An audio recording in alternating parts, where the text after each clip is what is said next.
Hey, everybody, the market has been kind of a crazy place lately.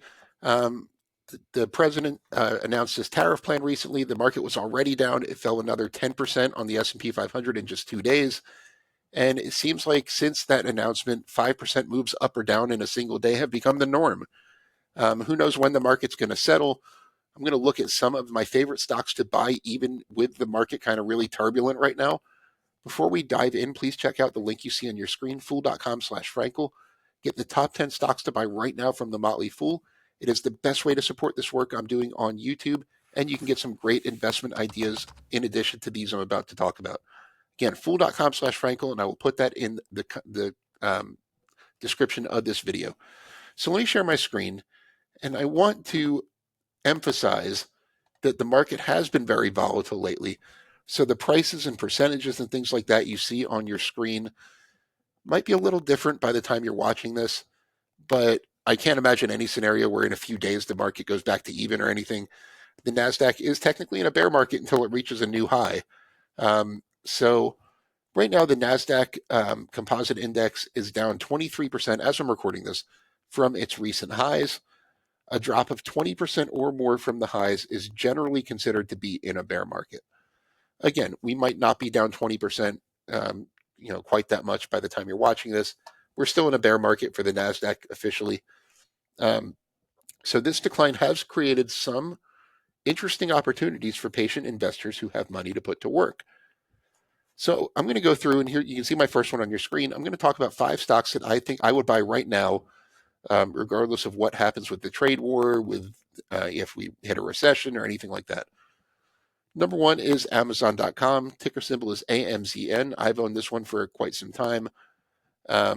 So it is almost 30% below its 52-week high as I'm recording this. And it's just a great business. Both sides of the business, the e-commerce marketplace and AWS, have been growing impressively, especially AWS.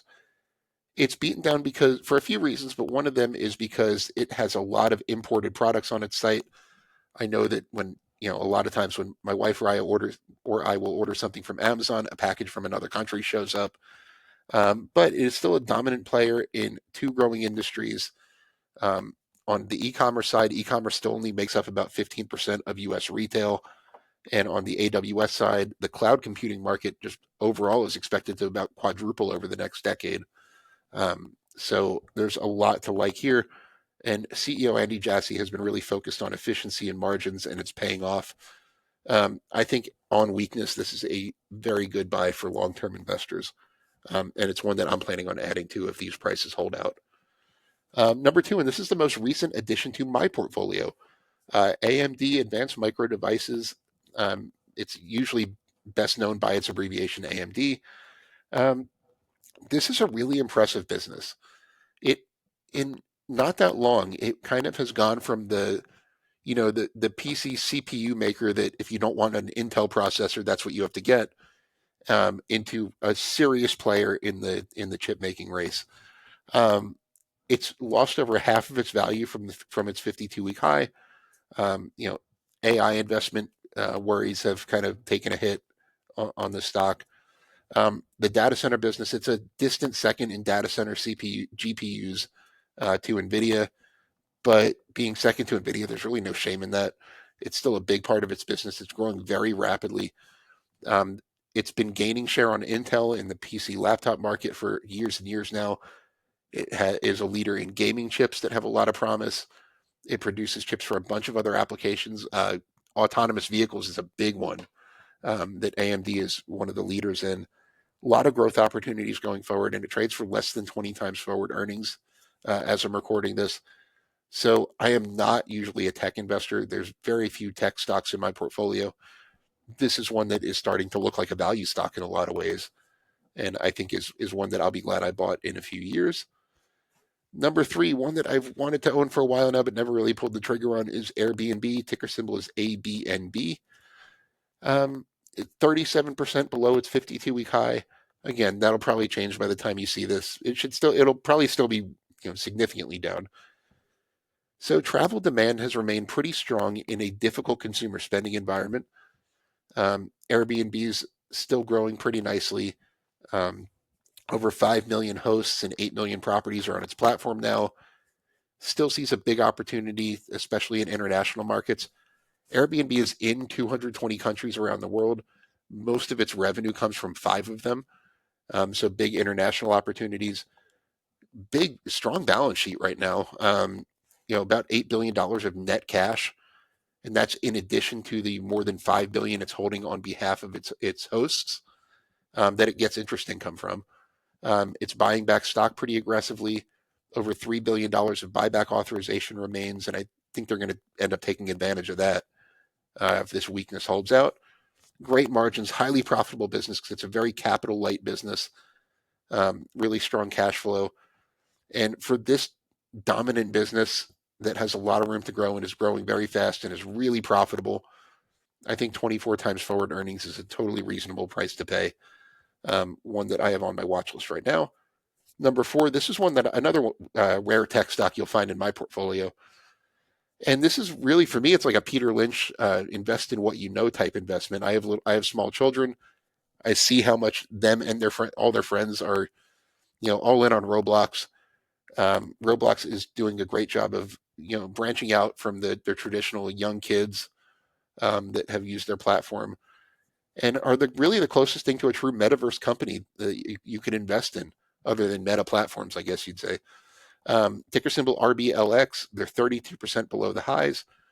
Big user base. They want to scale their user base to 1 billion over the not too long term. It's currently under 100 million, so a lot of big opportunities there. As the AI boom continues to play out and technology continues to improve, there's tons of opportunities to improve the platform. It's rolling out on a bunch of different devices now. And consumer spending, especially in the younger demographics, is likely to be very resilient even in a recession. So I actually like this one. I think it'll hold up. Its cash flow or bookings is the best metric for revenue with Roblox. I think it's going to hold up better than people expect during any type of weakness. And long term, I love the possibilities here. And last but certainly not least is Google, or Alphabet, whatever you want to call it. I think it's still fair game to call it Google as long as they still use that ticker symbol. But GOOG or GOOGL, by whichever one you want, they represent the same economic interest. GOOGL just has voting rights. It's the only difference between them. 29% off the high, and it really shouldn't be that. It really feels like an overreaction. Really strong momentum in this business, especially on the Google Cloud side of it. Very high margin business, 29% net margin over the past 4 quarters. Lots of cash flow, tons of cash on the balance sheet. They're putting it to work with acquisitions. They're spending money on AI infrastructure, and I think it'll pay off. They keep managing to grow. I think they might be strained in the short term if advertisers start pumping the brakes on spending in a recession or something like that, which is probably why they're beaten down so bad. But right now they're trading for their lowest price to forward earnings multiple since that 2022 bear market. So I think this is one that deserves to be looked at a little bit more closely. So hopefully you enjoyed that. I'd love to know what you think about these 5 Nasdaq stocks that I think are good buys right now. Which ones are your favorites? Which ones do you think I should get rid of? And I look forward to answering as many questions as I can individually. And stay tuned for a message from the Motley Fool right now. I want to thank the Motley Fool for sponsoring this video. The Motley Fool is a company that provides investing insight and stock recommendations for investors of all skill sets and risk levels. You all know how much I love researching new stocks and trying to find the next best investment.